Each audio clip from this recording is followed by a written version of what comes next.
ਓਂਕਾਰ ਸਤਨਾਮ ਕਰਤਾ ਪੁਰਖ ਨਿਰਭਉ ਨਿਰਵੈਰ ਅਕਾਲ ਮੂਰਤ ਅਜੂਨੀ ਸੈਭੰ ਗੁਰ ਪ੍ਰਸਾਦ।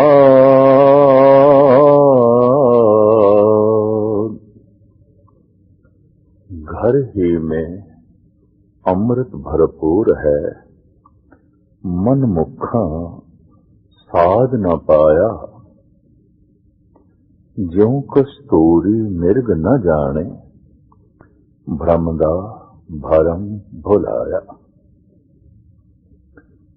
मनुख दे प्राणां विच जिहड़ी परबल प्यास है वो जीवन दी है, सदैवी जीवन दी है।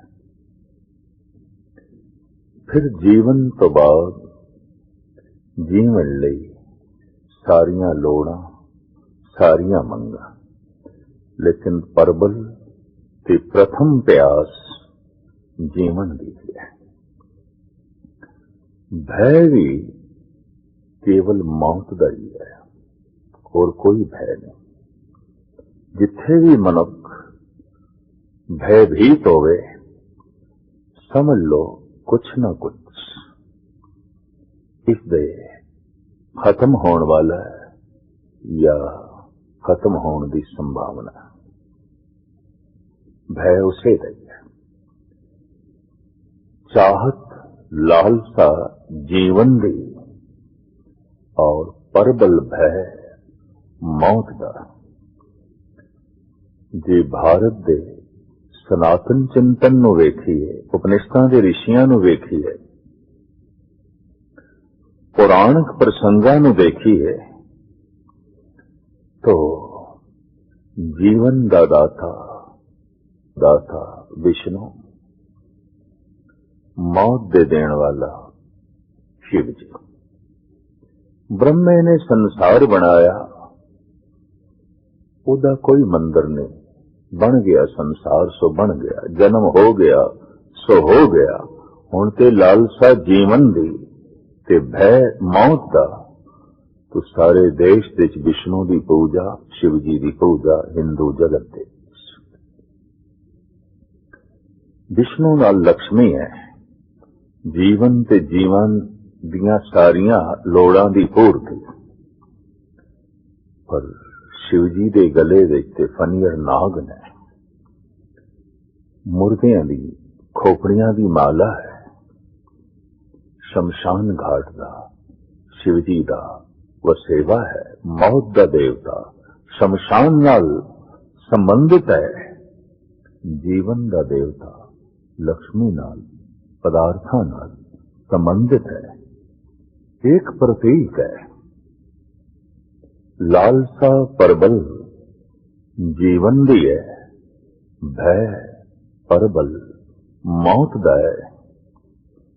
जीवन दे देवते की पूजा इस वास्ते जीवन बनिया रहे, बनिया रहे, बनिया रहे। मौत दे देवते की पूजा इस वास्ते कि कम से कम मौत साडे घर ना आवे। एक दी पूजा इस वास्ते तू साडे घर आ, क्योंकि उस नाल लक्ष्मी है।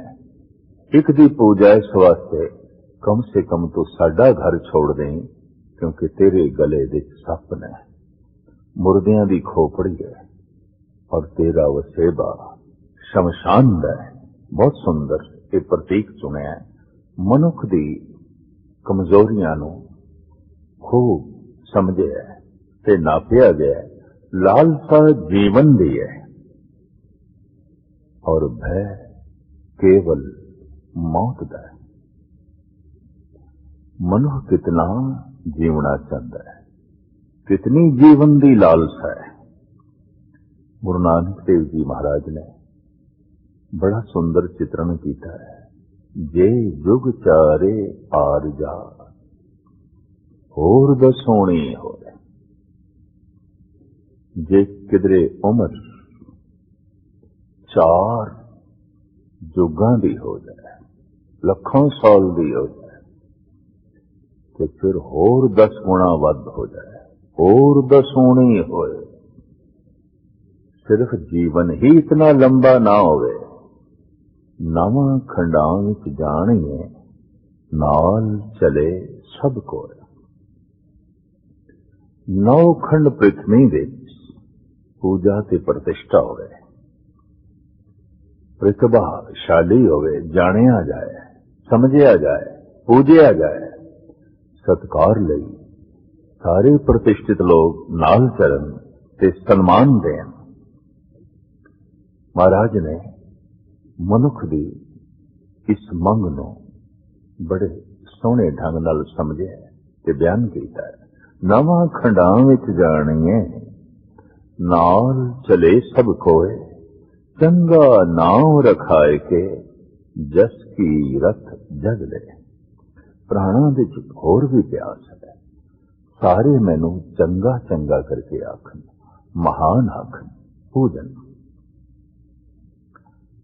पर जे तिस नदर ना आवई, तां वात ना पुछे। जे 9 खंड पृथ्वी दे मनुखां दी निगाह दे थल्ले भी कोई आ जाए,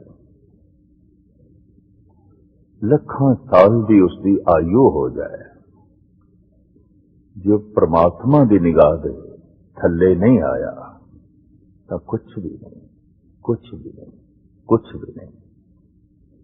दरअसल लंबे जीवन दी लालसा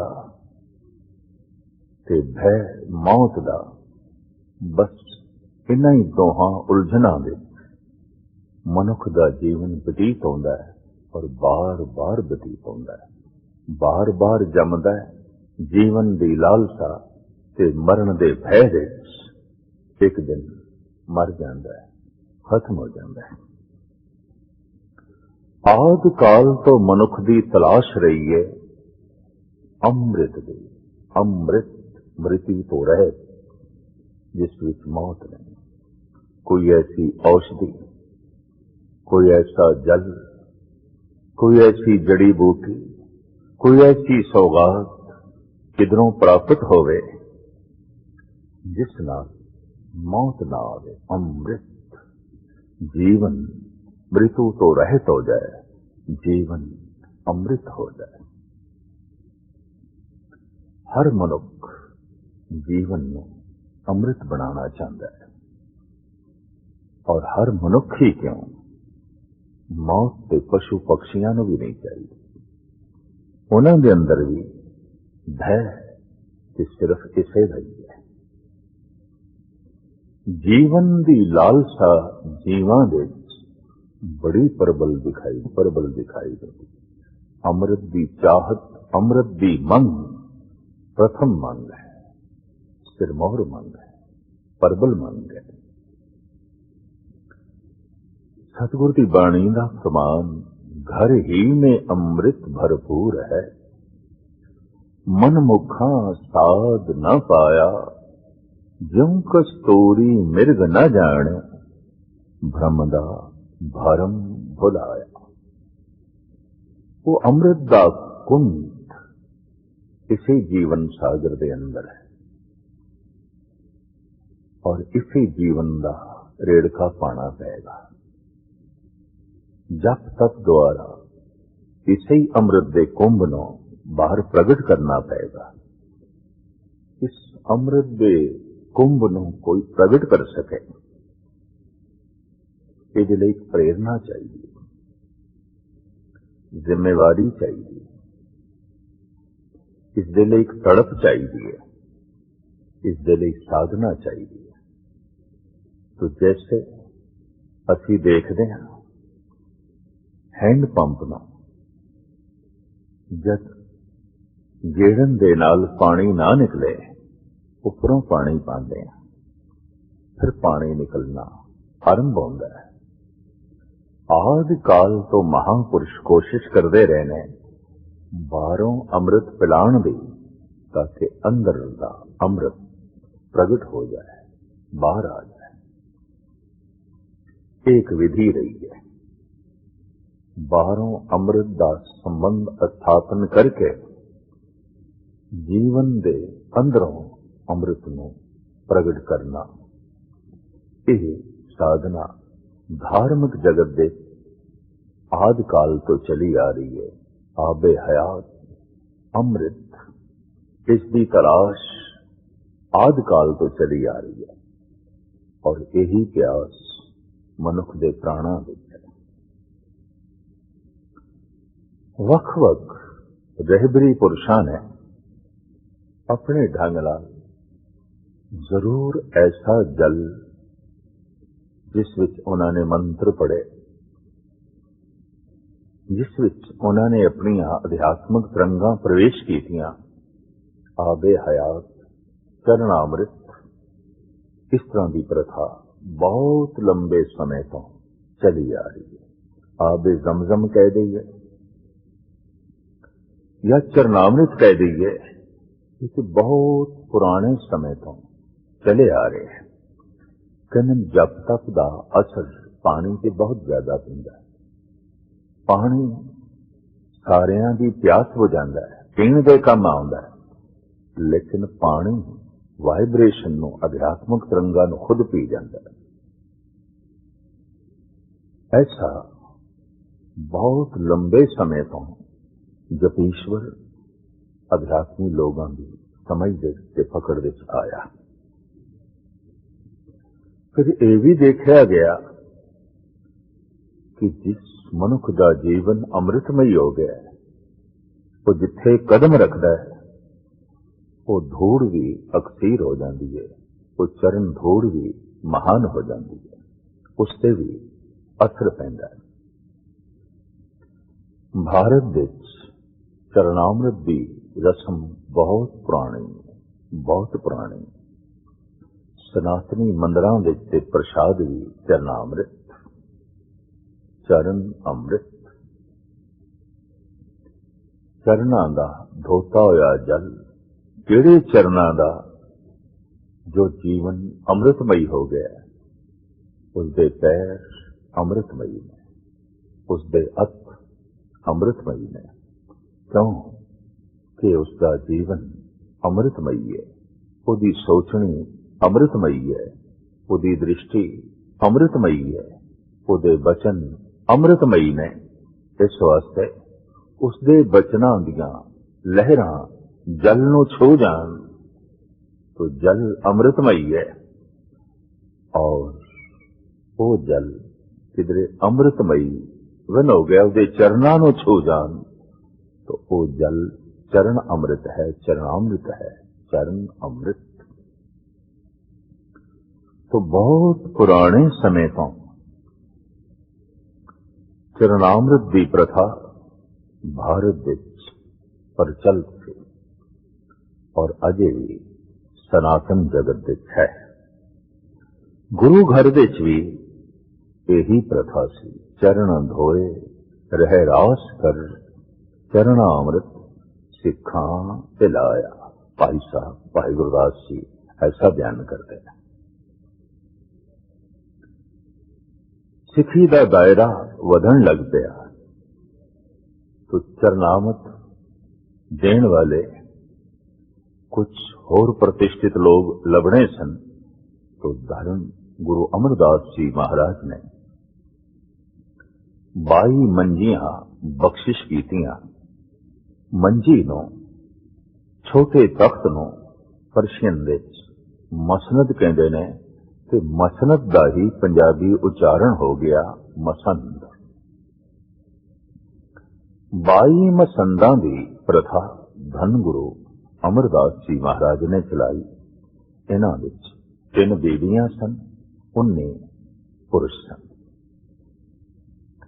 वख-वख इलाकियां विच इस सिखी का प्रचार करके चरणामृत पिला के गुरु घर नाल जोड़ी गए और इस तरह सिखी का वाधा होंदा गया।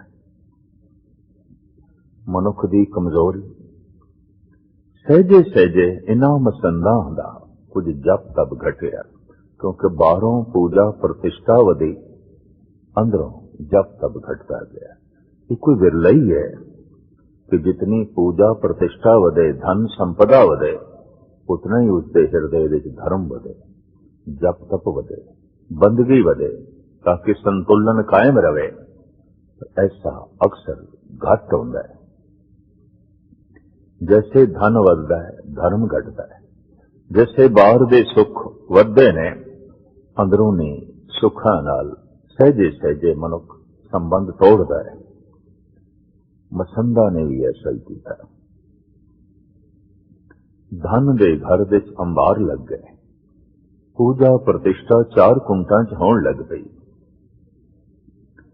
सहजे सहजे गुरु दे सिख बनाण दी थां ते इन्हां दे अंदर ते लालसा जागी, अपने सिख बनाइए, अपने सिख बनाइए, अपनी सिखी दा वादा करिए। लिहाजा कार भेंट जो मिलती सी, गुरुद्वारे बनाण लई, सरोवर बनाण लई, धर्मशालावां बनाण लई, लंगर चलाण लई, उस कार भेंट नूं भी ये पूरे दा पूरा खुद अपने कोल रखण लग पए, गुरु तक नहीं पहुंचांदे सन। इन्हां विच कुछ ने ते गुरु होण दे दावे भी कर दिते। सहजे सहजे भ्रष्ट होंदे गए, लोभ दे मारे होए वासना विच ग्रसे गए, और वासना दे ग्रसे होए परबल हंकार विच डुबदे गए। धन गुरु गोबिंद सिंह जी महाराज तक पहुंच के ये मसंद, जुल्म ते दुराचार दी इंतहा तक पहुंच गए सन। लिहाजा इस प्रथा नूं धन गुरु गोबिंद सिंह जी महाराज ने खत्म कर दिया।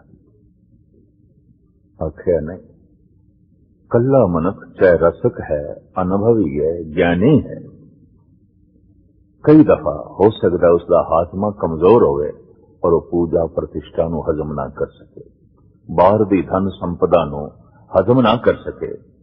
असी हुण भी देखते हैं जगत दे कोई मनुख मेहनत करके धन कमा ते लैंदा है, लेकिन धन की सही वरतों, धन की हिफाजत और धन का विस्तार, धन की वरतों किसी किसी नूं जो है आउंदी है।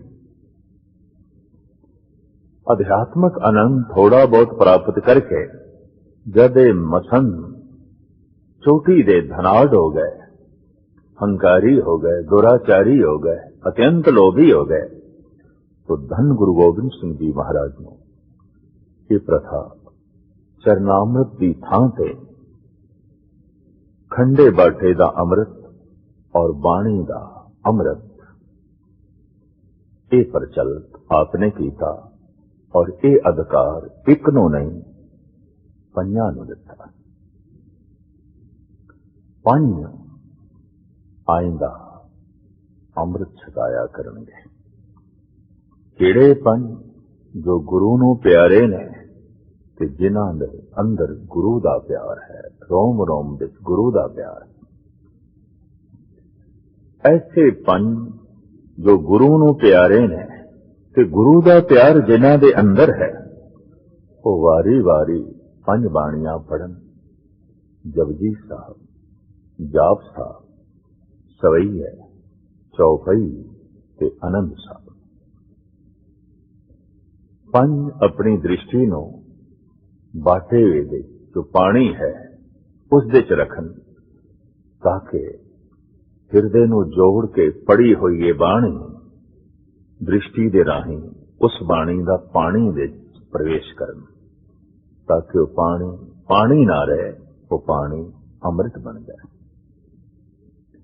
हकीकत है हिरदे दे च लोभ है, अखां दे राही प्रगट होंदा है।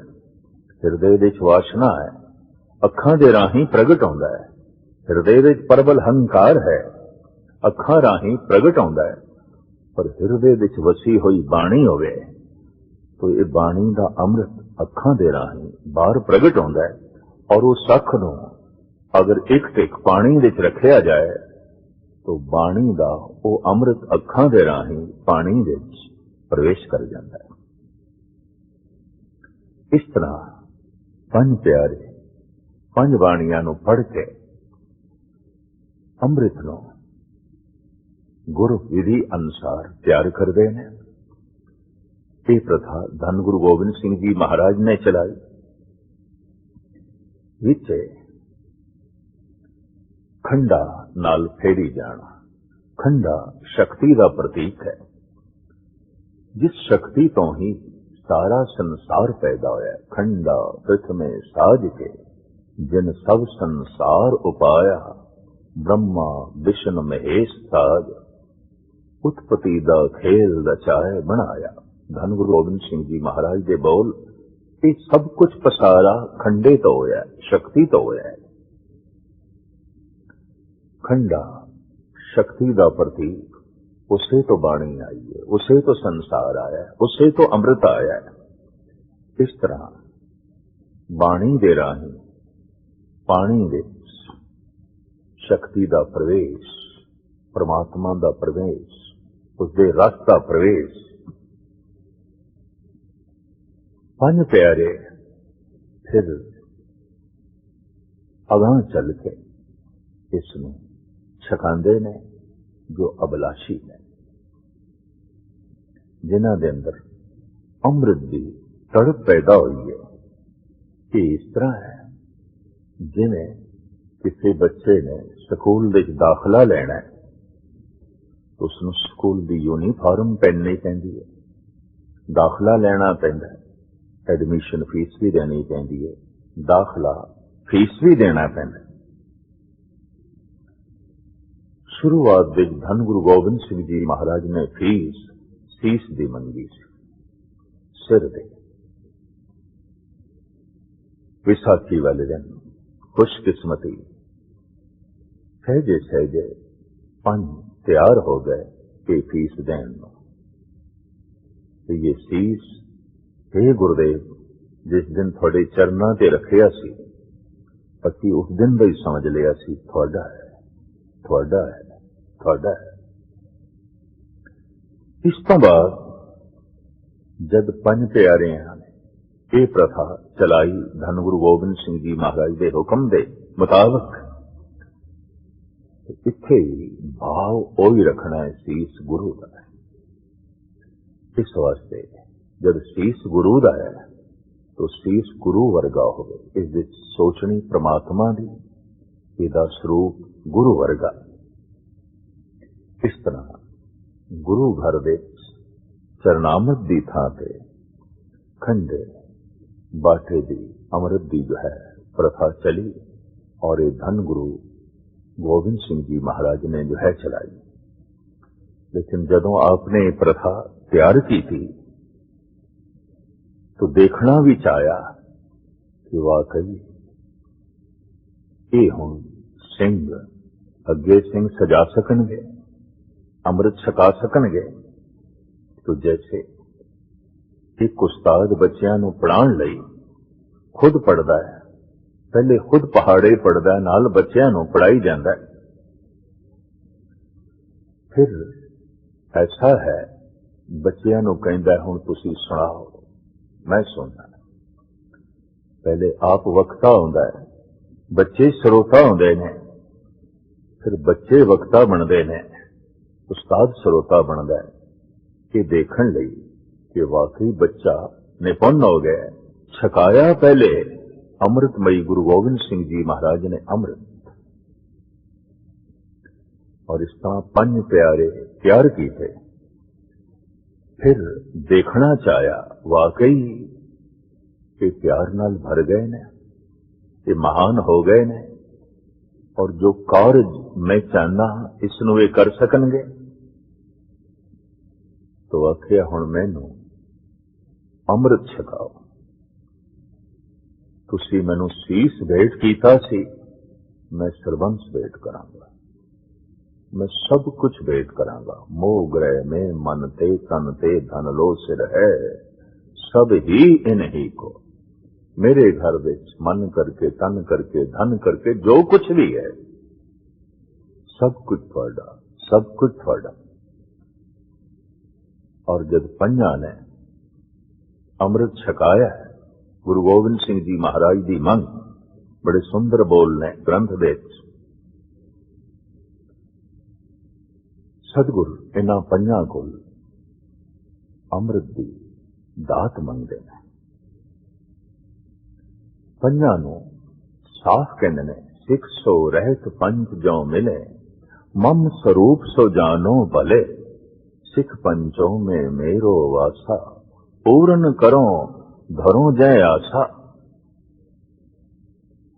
इन्हां पंजां विच मेरी झलक है कि पंजां दा स्वरूप मेरा ही स्वरूप है। इन्हां विच ते मेरे विच कोई भेद नहीं रहा। धन गुरु गोबिंद सिंह जी महाराज इन्हां पंजां कोल अमृत दी दात मंगदे ने। अब अमृत छकाओ जैसे कमलीन। जिस तरह ये अमृत लैणे ने गुरु नानक पासों प्राप्त किया सी, इस तरह मैं थोड़े कोलों प्राप्त करना है। और वाकई जब पंजां ने छकाया, सतगुर प्रसन्न होए। हाँ, तुसी संपन्न हो गए, वाकई तैयार हो गए और तुसी सिखी दा सही प्रचार कर सकोगे।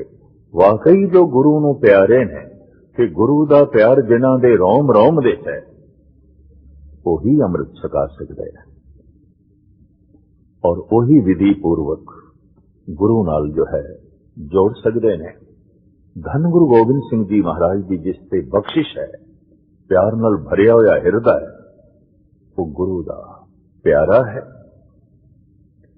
अमृत छक के उसकी दृष्टि अमृतमयी हो जाती है, उसके बोल अमृतमयी हो जाते हैं, उसका जीवन अमृतमयी हो जाता है। क्योंकि अमृत छकदे हां उसनूं रहत बहत धारण करनी पैंदी है। उस रहत की जो व्याख्या है वो इस प्रकार है। रहनी रहे सोई सिख मेरा, ओ साहिब मैं उसका चेरा। धन गुरु गोबिंद सिंह जी महाराज का हुक्म, रहत प्यारी मुझको सिख प्यारा ना। दरअसल सिख का स्वरूप ही तां बनता है जो उस कोल रहनी हो। रहनी दो तरह की, मानसिक ते शरीरक। मानसिक रहनी है बाणी दा पाठ, जपजी साहब, जाप साहब, सवैये, चौपाई, आनंद साहब, होर जितनी बाणी पढ़ सके। मूल मंत्र दा जप एक ओंकार तो लेके गुर प्रसाद तक, वाहिगुरु वाहिगुरु वाहिगुरु मंत्र दा जप 2 वक्त, 10 मिनट, 20 मिनट, आधा घंटा या जितना उसको समा। ये मानसिक रहत है। तन दुते पंच ककार के शरीरक रहत है। मन करके सिख बने, तन करके ये सिख बने तो मानसिक ते शरीरक रहत चाहिए। ना मानसिक रहत हो गए ना शरीरक, तो धन गुरु गोबिंद सिंह जी महाराज कहते ने ये सिख मैनू प्यारा नहीं, क्योंकि इसने पाहुल नहीं ली और रहनी नहीं रही। धरे केस पाहुल बिना एक ही मूरख सिख, जिसको दर्शन ना है मेरा पापी त्यागे दिख। रहतनामे इस तरह के बोलने, ज्यों काहूं पे गधा नवायो, फूल माल ताए मूंद धरायो। खोते नूं इशनान करा के उहदे गल विच फुल्लां दी माला पावे और उहदे शरीर दे उत्ते चंदन इत्यादिक लावे। ज्यों काहूं पे गधा नवायो, फूल माल ताए मूंड धरायो, तैकी कर ताकी शोभा नाही, आसी होए होत जग माही। अगर इस तरह करके कोई खोते नूं बाजार विच ले आवे, लोकी उसनूं वडियाण नहीं लगे, बल्कि हसणगे उसते। भई लै खोते नूं इशनान करा के चंदन ला के गले विच फुलां दी माला पवा के लैके आ गया। तैकी कर ताकी शोभा नाही, हासी होए होत जग माही। ये फरमान किस प्रथाई दिता जा रहा है? अगां फरमान करते ने, तिम कुरतियन केस रखाए, कहो कैसे ओ शोभा पाए। इसी तरह जो कुरैती है उसने केस रखे हुए ने, मानो खोते नूं इशनान कराया गया, फुलां दी माला पवाई गई है, चंदन आदक लाया गया, बस खोते दा खोता है। सिर्फ सिखी पंज हरफ हिरदे दी बनावट बनेगी बाणी नाल, मूल मंत्र दे जप नाल, गुरमंत्र दे जप नाल। उत्थे शरीर सिखी दा स्वरूप पेश करेगा इन्हां पंज ककारां नाल।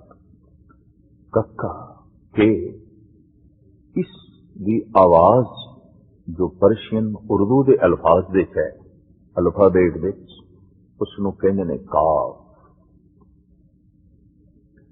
तो भाई साहब भाई नंद लाल जी फारसी दे ही आलम फाजिल गजनी तो आए, लिहाजा उन्हां दे बोल, उन्हां दी बाणी सारी दी सारी फारसी विच है।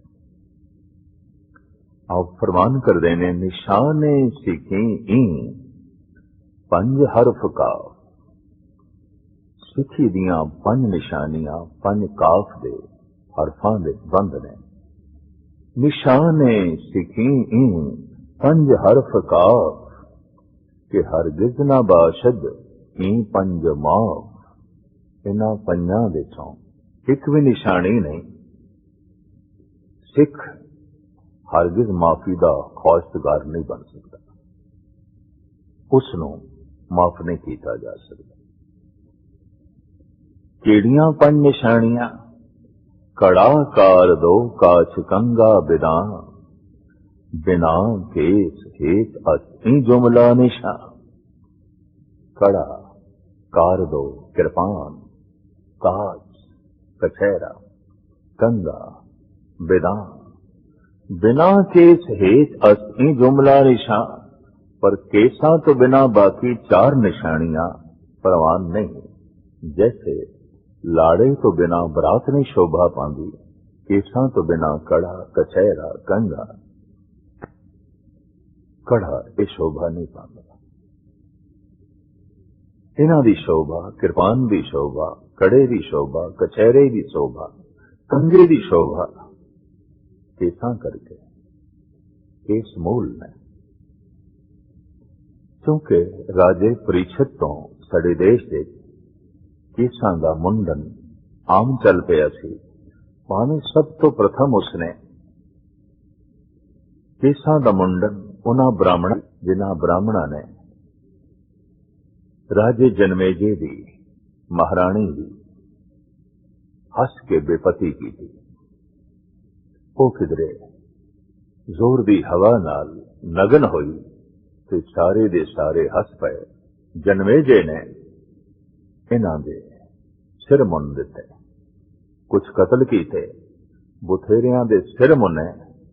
इस तरह सिर नूं मुनना, मुंडन करना एक बहुत वड्डी सजा सी, बहुत वड्डी सजा। उस वक्त जनमेजे ने एक सजा ही दी। कलगीधर पिता ने सारा प्रसंग 10वें ग्रंथ विच लिखिया। प्रथम बांध के सबके मूंड मुंडाए, पुनर ए डुआसी सतांके लगाए। इन्हां ब्राह्मणां नूं बन के उन्हां दे सीस मुन दिता, मुंडन कर दिता, तो उन्हां ने घोर बेअदबी की। फिर इन्हां नूं छोड़ दिता, इतनी वड्डी सजा देती। जिन्हां नूं छोटी सजा दी उन्हां नूं तो सजाए मौत दी, पर जिन्हां नूं वड्डी सजा दी उन्हां दा मुंडन किया, जीवदियां ही मार दिता। ये ब्राह्मण जिधर जिधर गए लोगों ने पूछा, थोड़ा जोड़ा, थोड़ा दाड़ा, थोड़े केस। तो इन्होंने ये कहा पिता गुजर गया, किसी ने कहा मां गुजर गई। हाँ, ऐसा करना पे, ये सोग धारण करना पे। अज भी बिल्कुल सफा चट मुंडन करा के कोई बाहर आ गया बाजार विच, ऐसा समझा जाता है या मां गुजर गई है या पिता गुजर गया है। ये मुंडन सोग की निशानी, दुख की निशानी, मौत का प्रतीक से। सहजे सहजे जद आध्यात्मिक जीवन रहा ना, तो मुंडन आम हो गया। जनमेजे ने कुछ ब्राह्मणों का मुंडन किया सी, इन्हां करके इंज कह लो सारे देश का मुंडन हो गया। केस एक ऐसी सुरक्षा ने, जब कोई नाम जपदा है, बाणी पढ़दा है, तो मस्तक दे जो शक्ति जमा होती है, रस जमा होता है, वो छेती खारिज ना हो जाए, चला ना जाए, केस मदद करते हैं। केसां दे चों भी निकले ना, जल्दी ना खारिज होवे, तो दस्तार मदद कर दी है। इस वास्ते बाकी पहरावा जो असी तन ते पहनते हैं समाजिक है, दस्तार धार्मिक है, धार्मिक है। केस रहत दे सिरमौर ने, ऋषि मुनिया का रूप ने।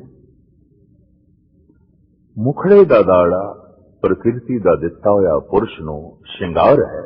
जैसे असी देखते हैं शेरनी दे गल दे लंबे लंबे वाल नहीं, बबर शेर दे जो है गर्दन विच। जितना खूबसूरत मोर है, मोरनी इतनी खूबसूरत नहीं। ये लंबे लंबे पंख प्रकृति का दिता होया श्रृंगार है। इसी तरीके दे नाल नर मुर्गा, तोता, कबूतर मदीन नालों ज्यादा खूबसूरत ने, प्रकृति ने श्रृंगारिया है। दाड़ा कुदरत का दिता होया एक श्रृंगार है। इस वास्ते आदि काल तो पुरुष की श्रृंगार विच रुचि नहीं रही, स्त्री की ही श्रृंगार विच रुचि रही, क्योंकि उसने पुरुष का मुखड़ा श्रृंगारिया होया वेख्या। तो इत्थों प्रेरित होकर उसने अपना मुखड़ा भी अपने ढंग नाल संवारना, श्रृंगारना आरंभ किया। इसनूं ते मनो विज्ञानक भी तस्लीम करते हैं। खैर, दुनिया का सब तो खूबसूरत पुरुष अगर कोई है तो दाड़े केस वाला है, ऐसा अज दे कुछ विचारक भी मनते हैं। तो शीश दे ए केस रहतां विच सिरमौर रहत ने ऋषि मुनिया की रूपरेखा। कड़ा सरब लो हर वक्त बदन नूं छूंदा रहे, इस नाल शरीर की आरोग्यता ते रहिंदी है, लेकिन खला दे जो अनंत बेशुमार मलीन रूहां घुम रही ने, उन्हां तो भी बचाव होंदा है। कई कोट भूत प्रेत सूकर मिर्गा। तांत्रिक योगा, खास करके काला तांत्रिक, इसका उस पुरुष उत्ते कोई असर नहीं जिसने अपने हाथ विच कड़ा पहने होया है। अज ते असीं देखते हैं अनुमति भी है अपने छोटे छोटे बच्चों को कड़ा पहनाते हैं, ताकि किसी तंत्र विधि का या किसी रूह का परछावा इन्हां ते ना पवे। अज ते नवजायद बच्चे, नवे जन्मे बच्चों लई मावां कड़े मंगदियां ने, अनुमति है। ऐसा दिखाई दे रहा है कि सहजे सहजे शायद सारी दुनिया इस कड़े नूं धारण कर लवे। कड़ा दाएं हाथ विच पाया जाता है। किसी भी काम नूं करन लगिया दायां हाथ अगे आउंदा है। ये कड़ा प्रतीक है, तू गुरु दा सिख है और तेरे हाथ विच गुरु की दिती हुई ये निशानी है। इस वास्ते तेरे हथ कभी गलत काम ਨੂੰ नहीं पैने चाहिए। तो अमृत पीता है, अमृत छकिया है, लिहाजा तेरे इस हथ में शराब की बोतल ना हो, तेरे हथ किसी पे जबर ना करन, तेरे हथ किसी का हक ना खोवन। तो गुरु की निशानी हथ में पहनी हुई है। कछहरा एक ऐसा पर्दा और इसका इतना मनोविज्ञानक मन के असर है कि सहजे सहजे आज की सारी दुनिया ने धारण कर लिया है। भावें और रूप ना हो जो कलगीधर ने सानू दिता है, पर कुछ न कुछ चेहरे की बनावट जैसा ही कछहरा सारी दुनिया ने आज धारण कर लिया है और इसनों शरीर की और मन की एक खास लोड़ समझ लिया गया। कंगा केसां की सफाई लई ते है, लेकिन इस दे नाल जप तप करने तो बाद जो थोड़ी जिया दिमागी थकावट या शरीरक थकावट हो सकती है, इस कंगे दे बार बार सिर ते फेरन नाल मस्तक हौला हो जाता है और थकावट दूर हो जाती है और नाले केस संवर जाते। किरपान ठीक है, अज हाइड्रोजन बम तो भी मनुख अगे लंघ गए और कुछ तर्कशील ऐसा कहते हैं कि इस एटम बम हाइड्रोजन बम के जमाने में ये निक्की जी किरपान की मैंने रख दी है, जो सिख जगत ने पहनी हुई है, जो कलगीधर ने दी है और पहनना लाजमी करार देता है। दरअसल ये किरपान एक प्रतीक है, मन दे ते इसका असर है कि तू केवल संत नहीं सिपाही भी है। केस संत का स्वरूप पेश करते हैं, किरपान सिपाही का रूप पेश करती है। इस तरह धन गुरु गोबिंद सिंह जी महाराज ने मनुख को संत सिपाही बनाया। गुरु नानक देव जी महाराज तो लेके धन गुरु तेग बहादुर साहब जी महाराज तक यतनशील रहे मनुख को संत बनाने दे। इसे संत को धन गुरु गोबिंद सिंह जी महाराज ने सिपाही बनाया। जब कोई संत सिपाही बनता है, उसके हथों मजलूम की रक्षा होती है, मुल्क की तामीर होती है, कमजोरां की उसारी होती है। और जब कोई केवल सिपाही है, संत नहीं, उसके हथ मजलूमां की गर्दन कटते हैं। चीन के एक प्रसिद्ध संत ने कहा है, सिपाही दे सैनिक दे जिथे पैर जम जाते ने, टिक जाते ने, जमीना उत्थे उजड़ जांदियां ने, बर्बाद हो जांदियां ने। सिपाही दे कदम बर्बादियां नूं जन्म देंदे ने, बर्बादियां। अगर सिपाही संत पहले है तो उहदे कदमां नाल तामीर होंदी है मनुखता दी, उहदे कदमां नाल धरती जरखैज होंदी है। ठीक आख्या है चीनी संत कन्फ्यूशियस ने कि जिथे रुक जाते ने सैनिक दे पैर, सिपाही दे पैर, उत्थे कंडे ही कंडे रह जाते हैं, उजाड़ ही उजाड़ रह जाता है, बर्बादियां ही बर्बादियां जन्म लैंदियां ने।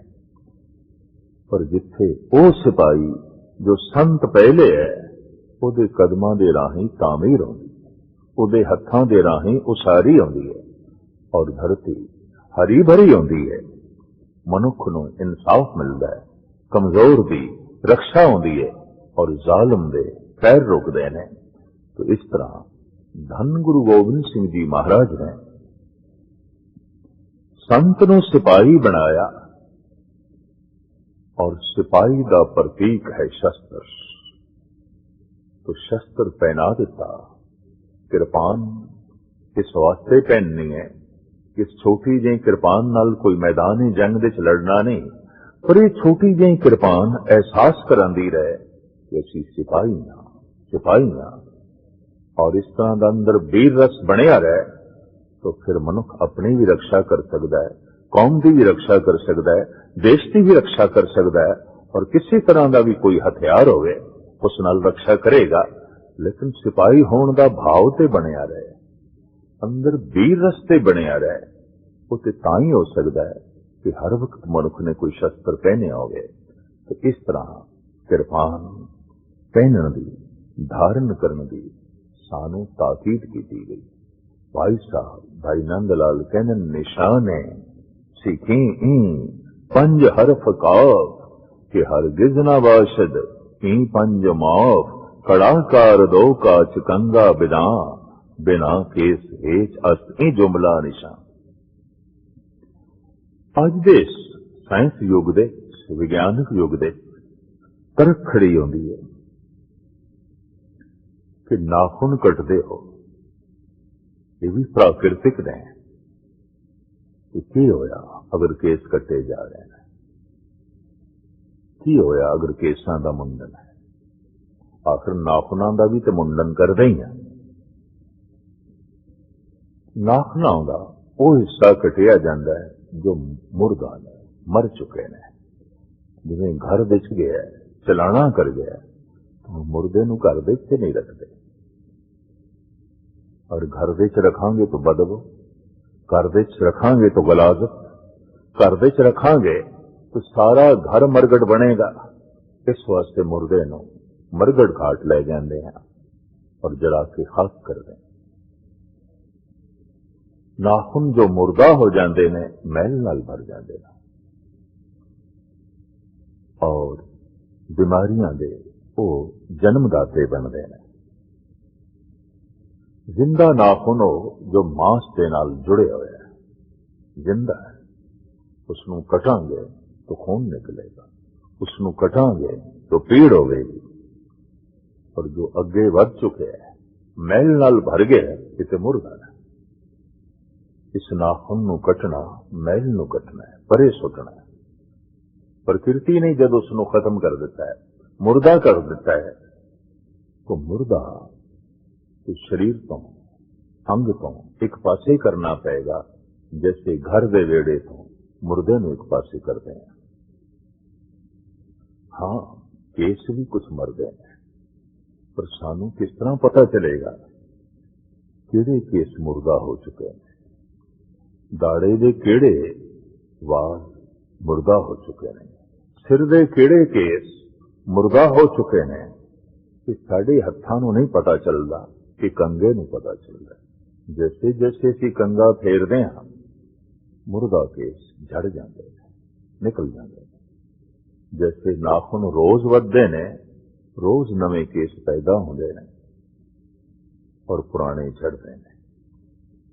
ये केसां दा जन्म ते मरण जीवन भर चलदा रहिंदा है। कुछ ते सियाणे कहंदे ने कि मुर्दे दे भी केस वधदे ने और नाखून वधदे ने। खैर जो कुछ भी है, जो केस मुर्दा ने कंगे दे राही झड़ जाते हैं, निकल जाते हैं, और जो जिंदा ने वो सवर जाते हैं, सवर जाते हैं। प्रकृति केसां नूं एक सीमा तक रखती है, चाहे वो मुखड़े देने चाहे वो सिर देने। असीं देखते हैं जो केसां दा मुंडन करते ने आखिरी दवां तक केस उन्हां दे वधदे ने। दाड़ा मुनिया चौथे पंजवें दिन फिर दाड़ा आ गया, फिर मुनिया चौथे पंजवें दिन फिर आ गया। लेकिन इस मुंडन नूं, इस मुन्नण नूं कोई छोड़ देवे तो दाड़ी एक सीमा ते आके रुक जाती है और जीवन भर उत्थे ही जो है रुकी रहिंदी है, उस तो अगे जो है नहीं जाती। केस भावें नवे जन्म दे रहिंदे ने, मुर्दा झड़दे रहिंदे ने, लेकिन लंबाई एक सीमा तक ही आखिरी दमा तक जो है रहिंदी है। प्रकृति ने इस तरह नाप तोल के हर एक नूं जो है केस दिते हुए ने। केसां दा मुंडन प्रकृति नाल जंग है और इस जंग दे हार ही होंदी है, जित नहीं होंदी। क्योंकि आखिरी दमा तक केस निकलते रहते हैं, वधदे रहते हैं। जैसे जैसे सिर दे आत्म ज्योति खत्म होंदी गई, नाम अभ्यास खत्म होंदा गया, केसां की कदर भी घटदी गई। अज भी असीं देखते हैं कि रामलीला राम पेश करना है, स्टेज से विश्वामित्र नूं पेश करना है, विशिष्ट जी नूं पेश करना है, तो जूड़े भी चाहिए ने, दाड़ियां भी चाहिए ने। और अक्सर बाजार तो नकली जूड़े, नकली दाड़ियां खरीद के लियाईयां जांदियां ने। असीं इस गल दा माण कर सकते हैं कि साडे सिर ते जूड़ा असली है, राम वर्गा। साडे मुखड़े ते दाड़ा असली है, विश्वामित्र जैसा, विशिष्ट जैसा। अवतारां दा स्वरूप, ऋषि मुनियां दा स्वरूप धन गुरु गोबिंद सिंह जी महाराज ने, धन गुरु नानक देव जी महाराज ने साडी झोली दे पाया है। हाँ, जद कोई ऋषि होण तो, मुनि होण तो, संत होण तो थल्ले जांदा है, मनुखता तो थल्ले गिरदा है। तो जब थल्ले ही गिर गए तो फिर हुण केसां दी लोड़ भी नहीं। अज सारी दुनिया विच केसां दा मुंडन है। थोड़ी जिहां कौम जिसनूं असीं सिख कहंदे हां, केस इस कोली दिखाई देंदे ने, या कुछ थोड़ा जिहा साधु समाज। वैसे बगौर मुताला करिए, मोहम्मद साहब केसाधारी सन, हजरत ईसा केसाधारी सन, और इसे तरीके नाल भारत के तमाम ऋषि मुनि अवतारी पुरुष केसाधारी सन। और सिर्फ केसाधारी नहीं, बहुत अवतारी पुरुष शस्त्रधारी भी सन। जैसे धनुष्बाण श्री राम कोल है, जैसे सुदर्शन चक्र श्री कृष्ण कोल है, जैसे तलवार मोहम्मद साहब दे जो है हथ विच है, और इसे तरीके नाल परशुराम कोल कुलाड़ा है, बरछा है। हनुमान दे कोल गदा है, गधा विष्णु जी कोल भी है। और इस तरीके नाल असीं देखते हैं बहुते अवतारी पुरुष, पैगंबरी पुरुष उधारी ने, केसाधारी ने। जैसे जैसे पैगंबरां नूं, अवतारां नूं मनना घटदा गया, उन्हां दा सत्कार सन्मान घटदा गया, क्योंकि जितनी मिकदार विच मनुख दा अहंकार वधदा है, उतनी ही मिकदार विच अवतार दा सत्कार घटदा है। कि जिस दे लई कोई सत्कार नहीं रहा, आदर नहीं रहा, उस दे पिछे चलन की लोड़ की है। हाँ, कदी कदी नकली राम बन के चलो सामने एक तमाशा कर देता, नकली जूड़ा सिर ते रख के, नकली दाड़ा मुखड़े से लगा के, इस तरह नकल पेश कर देती। लेकिन ये पेश करना भी इस गल का सबूत है कि जूड़ा केस इन्हां अवतारी पुरुषों ने धारण किए हुए सन। और जे इन्हां दी उस जमाने दी लोड़ सी तो अज भी लोड़ है। अगर अज लोड़ नहीं है तो फिर जूड़े तो बिना ही राम पेश करना चाहिए, दाड़े तो बिना विश्वामित्र ते विशिष्ट नो तेज से पेश करना चाहिए। ऋषि मुनियां दा स्वरूप, पैगंबरां दा स्वरूप, गुरु अवतारां दा स्वरूप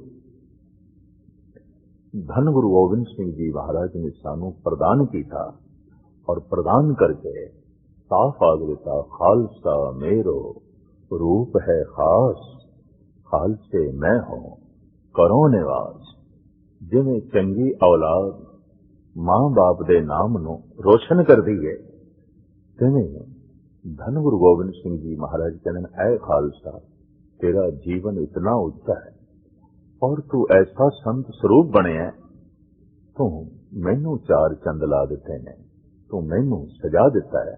मान नाल सतगुरु इत्थे तक कहते ने, इन्हीं की कृपा से सजे हम हैं, नहीं तो मोह से गरीब करोड़ परे हैं। किसी को शक ना पवे कि खुशामद की जा रही है या गल वधा के आखी जा रही है, तो महाराज कहते याम में रंच न मिथया बाकी, पार ब्रह्म गुरु नानक साखी। मैं पार ब्रह्म गुरु नानक नूं साखी करके कह रहे हैं, साक्षी करके कह रहे हैं, गवाही दे के कह रहे हैं कि तेरे ते मेरे कोई भेद नहीं, तू मेरा रूप हो गया, मन करके तन करके। जब वाकई बाणी हिरदे च प्रवेश कर जाए, रोम रोम दे प्रवेश कर जाए, तो हिरदा गुरु वर्गा बन गया। और तन दे ते जब ककार धारण कर ले तो तन गुरु वर्गा बन गया। तो गुरु नूं मान नाल कहना पैंदा है कि मेरा अपना रूप, ये मेरा अपना रूप। और धन गुरु गोबिंद सिंह जी महाराज ने खालसे का सत्कार करना पैंदा है। खालसे नूं सज्जण कहंदे ने, मित्र कहंदे ने, गुरपूरा करके कहंदे ने। और खालसे नूं अपना स्वरूप करके जो है बयान करते हैं। धन गुरु गोबिंद सिंह जी महाराज जी ये अमर देन, ये अदुੱਤੀ देन सहजे सहजे अज जगत की चर्चा का विषय बनी हुई है। लेकिन सहजे सहजे सतगुरु की इस दात नूं धारण करने का भी माहौल बनना आरंभ होया है।